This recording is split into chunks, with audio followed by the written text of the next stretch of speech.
This video is about 10 random facts about the Death Star you may or may not know, but you probably know because you're cool as shit.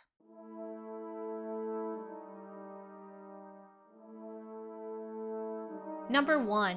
The cost of building a Death Star is over 1 trillion galactic credits, and the first Death Star would take almost 20 years to construct. This is because, well, 1, the very size of the Death Star, but also how they had to get the materials and the initial organization of its construction. From Sentinel Base, where the battle station project was being overseen, there were delays and long waits for shipments from research sites, asteroid mining that proved unfeasible, the scouring of kyber crystals all over the galaxy, and shipments from varying locations. And because the Emperor at first made sure no one had unrestricted access to information involving shipment, scheduling, and construction progress, it meant no one person was actually in charge of the mobile battle station project, which you can imagine caused a lot of difficulties. Especially when the project got to the point where it had countless suppliers and millions or tens of millions of beings involved with the various parts of the battle station.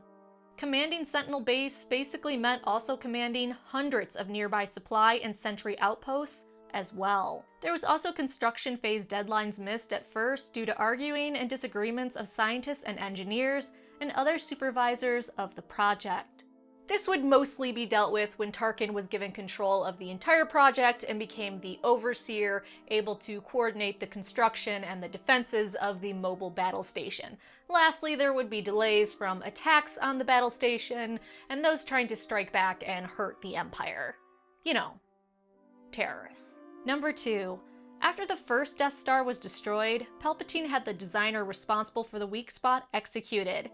He then cloned the designer and had him design the second Death Star without the weakness. Which seems a little bit weird since Galen was actually the one that made the weakness, but that's what canon says, and maybe Palpatine just killed the designer that he thought was responsible.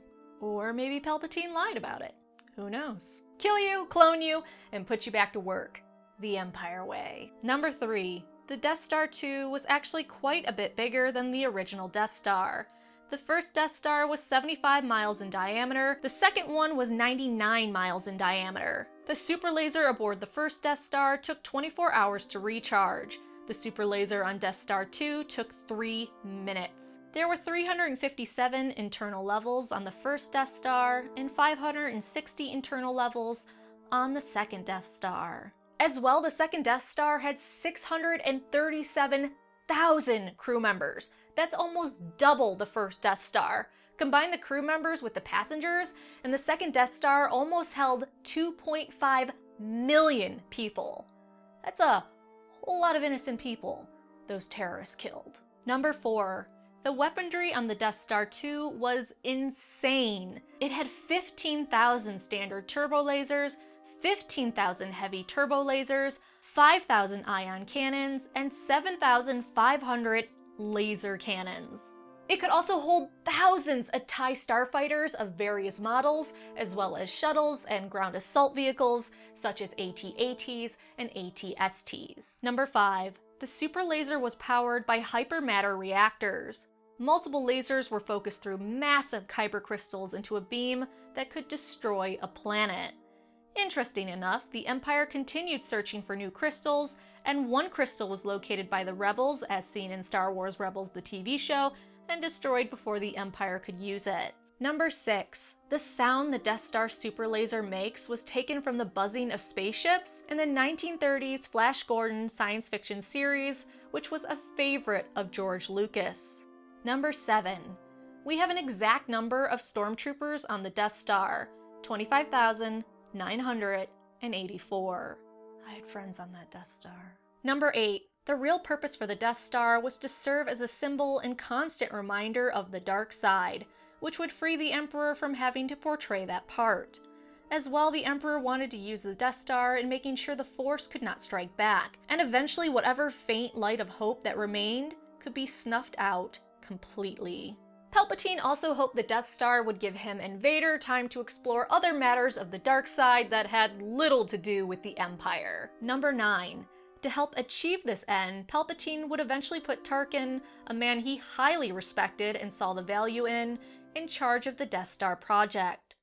Tarkin believed that the threat alone of unleashing destructive powers on rebellious star systems was enough to keep them in line. Tarkin's quote on the first Death Star, "Fear will keep the local systems in line. Fear of this battle station."